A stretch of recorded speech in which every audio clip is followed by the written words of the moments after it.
దుర్గమ్మాళ్ళ ఇల్లు అనమాట ఆంధ్రాలో. మెస్ డోర్ చూడండి ఎంత బాగా చేశారు. కింద అంతా కూడా గ్రానైట్ అనేది ఇలా వేశారు. తను గులాబీ మొక్కలు పెట్టుకుంది. స్తంభాలు కూడా ఇలా గ్రానైట్తో వైట్ అండ్ బ్లాక్ కాంబినేషన్లో చేశారు. గేట్ అది చాలా చాలా బాగుంది. ఇక్కడే పక్కనే బాబా గుడి చాలా బాగుంది. తులసి కోట చూస్తే సూపర్గా ఉంది.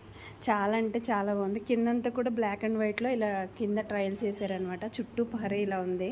అదిరిపోయింది కాంబినేషన్. దగ్గరలో గుడి ఇలా గేట్లు, అక్కడ చిన్న గేట్ పెట్టుకున్నారు, ఇక్కడ పెద్ద గేట్ పెట్టుకున్నారు. ఇలా 4 స్తంభాలకి ఇలా స్టెప్స్ ఇలా పెట్టి ఈ డోర్స్ అనేవి చూడండి ఫ్లవర్ ప్యాటర్న్ ఎంత బాగా చెక్కారో అసలు. సీలింగ్ కూడా వుడ్ కలర్ అనేది, హాల్లో టీవీ లొకేషన్ ఇలా వేసారు. పైన సీలింగ్కి కలర్ కాంబినేషన్ ఇలా ఉంది. ఈ ఒక డోర్ ఇటు తులసం వైపుకి, ఒక డోర్ అటు పెట్టారు. హాలు, అటు వంటగది, కలర్ కాంబినేషన్స్తో ఇల్లు అయితే సూపర్గా ఉంది. ఇంత మంచి ఇల్లుకి ఒక లైక్